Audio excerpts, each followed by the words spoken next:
सद्गुरु गणेश अंबिकाभ्याम नमः। नमस्कार, आप सभी का स्वागत है हमारे YouTube चैनल में अष्टादश विद्या शक्तिपीठम में। मित्रों, जैसे कि हम पूर्व में कई बार चर्चाएं कर चुके हैं कि ज्योतिष शास्त्र क्या है, ज्योतिष शास्त्र में किन किन चीज़ों का अध्ययन किया जाता है और ज्योतिष हमारे जीवन से किस प्रकार जुड़ा है।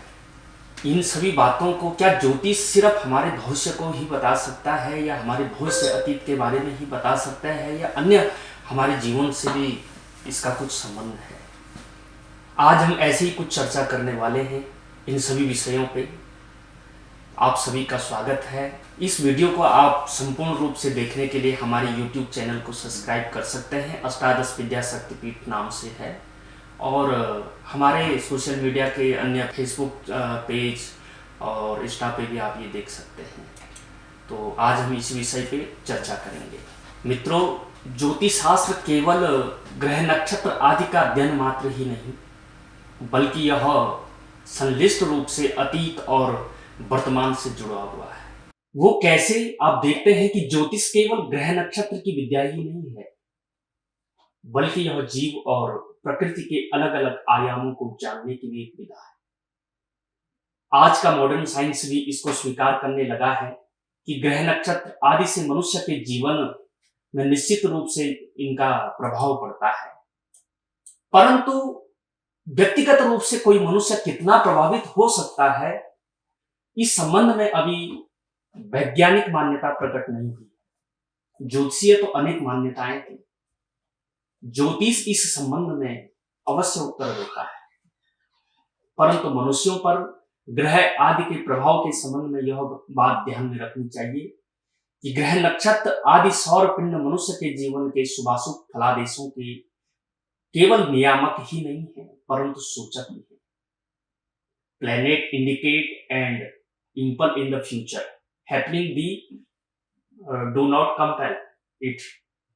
मनुष्य और प्राकृतिक पदार्थ के अणु अणु का परिशीलन एवं विश्लेषण करना भी ज्योतिष शास्त्र का अध्ययन है। विश्व के समस्त क्रियाकलापों को देश काल एवं दिशा के 3 आयामों में स्वीकार करते हुए हमारे जो पूर्व आचार्य हुए हैं ज्योतिष शास्त्र के, उन्होंने उल्लेख किया है, जिसको हमारे ज्योतिष शास्त्र में एक काल पुरुष की कल्पना कहा गया है। एक काल पुरुष है, एक विराट काल पुरुष की कल्पना की गई है। जैसे सूर्य को काल पुरुष की आत्मा, चंद्रमा को मन, मंगल को उसका सत्व, गुरु को ज्ञान आदि का प्रतीक माना गया है। इसी भांति सिरादि पर मेष राशि का आधिपत्य माना जाता है। इनका विस्तृत वर्णन आप फिर कभी करेंगे कि 12 राशियों का हमारे शरीर में कहाँ कहाँ विभाग है और ग्रहों का कहाँ कहाँ कारकत्व प्रतिनिधित्व है। तो हम बात कर रहे थे कि जैसे जो ग्रह बलवान और पुष्ट हो, वैसे वैसे उस व्यक्ति का शरीर भी पुष्ट होता है। मेषादि राशि में जो प्रबल होगा तो उसके अंग विभाग भी वैसे पुष्ट होंगे। त्रिगुणात्मक प्रकृति के द्वारा संचालित ये सभी चीजें प्रभावित और संचालित होती है। इसी प्रकार सत्व रज तमोमय 3 गुण हैं। जिन ग्रहों में सत्व गुण अधिक रहता है उनकी किरणें मिश्रित, तथा जिनमें तमोगुण की अधिकता रहती है उनकी विस्मय किरणों में अशुभ प्रभाव डालती है। सभी ग्रहों में सूर्य सर्वाधिक तेजोमय एवं सत्व प्रधान ग्रह है। सत्व का मतलब होता है तेज, बल। इस जगत के समस्त चराचर प्राणियों में जीवन और शक्ति का मुख्य स्रोत भगवान सूर्य है। इसलिए शास्त्रों में कहा गया है कि सूर्यात् प्रसूयते सर्वं तत्र चैव प्रलीयते। आकाशस्थ पृथ्वी सहित सभी ग्रह सूर्य के किरणों के कारण गतिमान हैं। ज्योतिषाम गति कारणम आरायण विश्वसन्ते तपस्तेपे सदुस्सरम। पृथ्वी पर जिस स्थान पर या जहां पर शनि और मंगल की किरणें पड़ती है, वहां पर जीव जंतुओं में शारीरिक एवं मानसिक रोगादि, दुर्भिक्ष, भय, परस्पर वैमनस्य, कलह, उपद्रवादि होते हैं। और इसी भांति जहां पर शुभ ग्रहों की दृष्टि और किरण पुंज पड़ते हैं, जैसे गुरु, शुक्र एवं पूर्ण चंद्र की शुभ किरणें जहां पड़ेगी, वहां आरोग्यता, सुविष्टि, कृषि, वनस्पति में वृद्धि, शुभ फल प्राप्त होंगे। मित्रों, आप देखते हैं वैदिक दर्शनों में हमारे यहाँ कहा गया है यद पिंडे तद ब्रह्मांडे, यह जो सिद्धांत है सदूरतम प्राचीन काल से प्रचलित है और यह सिद्धांत बताता है कि सौर जगत में सूर्य चंद्रादि जो भी ग्रह हैं वो अपनी विभिन्न गतिविधियों एवं क्रियाकलापों में जो भी नियम काम करते हैं, ठीक तदनुरूप वह नियम प्राणी मात्र के शरीर में स्थित सौर जगत की जो इकाइयां संचालन है वह भी करता है, यानी इस समस्त चराचर पर उसका प्रभाव पड़ता है। इसलिए यद पिंडे तद ब्रह्मांडे कहा गया है। इस सिद्धांत को यदि हम हृदयंगम करने के लिए करते हैं तो प्राणी या पदार्थ की आंतरिक संरचना के आधार पर ध्यान देना चाहिए। प्रत्येक प्राणी या पदार्थ की सूक्ष्म संरचना का आधार परमाणु होता है, ये आप सभी लोग जानते हैं। और इन परमाणुओं की ईंटों को जोड़ करके, अवयवों को जोड़ करके प्राणी या पदार्थ का विशालतम भवन बना करके, जिस प्रकार छोटे छोटे ईंटों से भवन तैयार होता है, उसी प्रकार इन अणुओं से, परमाणुओं से जो है एक विशाल सौर जगत के समान आकार वाला जो है कि वो बनता है। इसके मध्य में एक धन विद्युत का बिंदु होता है जिसे केंद्र कहते हैं। इसका व्यास 1 इंच के 10 लाखवें भाग का भी 10 लाखवां भाग होता है। परमाणु के जीवन का सार इसी केंद्र के चारों ओर अनेक सूक्ष्माति सूक्ष्म विद्युत कण चक्कर लगाते रहते हैं और वे इस गतिविधियों में सौर जगत के प्रत्येक क्रियाकलापों का अनुकरण करते हैं।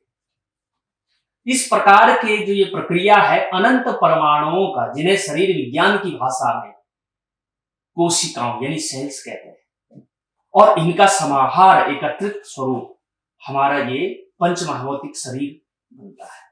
हमारे शरीर की जो कोषाणु है, कोषाणु बंधुता है नियम, लॉ ऑफ इन्फिनिटी जिसे कहते हैं, इसके अनुसार दलबद्ध होकर के शरीर के ऊतकों में, ऊतक कहते हैं टिश्यूज, और उनके द्वारा जो अंग बनते हैं उनके परस्पर मिलने से हमारा शरीर स्थूल शरीर बन जाता है।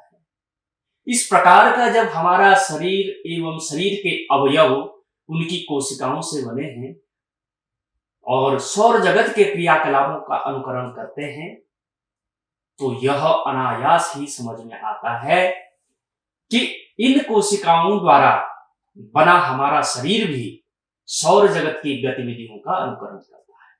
तात्पर्य यही है कि जो परमाणुओं की जो प्रक्रिया है और हमारे ऊतकों का, सेल्स का जो कॉम्बिनेशन है और उससे ये स्ट्रक्चर शरीर हमारा बना, तो वो वैसे ठीक काम करता है जैसे ब्रह्मांड एवं उसके वासियों के मध्य सतत एवं सहज संबंध मानने का समस्त श्रेय प्राचीन भारतीय महर्षियों को ही प्राप्त है, जिन्होंने इस संबंध को स्वीकार कर ज्योतिष शास्त्र के, योग शास्त्र के सुमान्य सिद्धांतों का प्रणयन किया। मित्रों, तात्पर्य यह है कि ज्योतिष शास्त्र न केवल ग्रह नक्षत्र की विद्या है, यह हमारे अतीत और भविष्य को जानने की विद्या है, अपितु यह हमारे जीवन में सर्वांगीण समस्त विषयों का शुभाशुभ और बलाबल का भी निर्णय करता है। जैसे हमने अभी चर्चा करी कि सौर जगत में यद पिंडे तद ब्रह्मांडे का जो सिद्धांत है वो किस प्रकार सिर्फ अतीत और भविष्य को ही नहीं प्रभावित करता है, अपितु हमारे शरीर से लेकर के हमारे जीवन की समस्त घटनाओं को प्रभावित करता है। तो आप सभी जानते हैं कि ज्योतिष शास्त्र किस प्रकार से हमारा शरीर है, किस प्रकार से हमारे साथ हो रहा है, घटित हो रही है घटनाएं, तो इसका मतलब उसके अनुरूप हमारे जन्मांग में ग्रह नक्षत्र वैसे बलवान और वैसे शुभाशुभ। आगे हम चर्चा करेंगे कि अशुभत्व क्या है और कैसे वो अशुभत्व दूर होगा, उसको हम कैसे किस सीमा तक ठीक कर सकते हैं, इस पे विशद चर्चा होगी। तब तक के लिए अपना ख्याल रखिएगा। जय जय अम्बे, नमस्कार।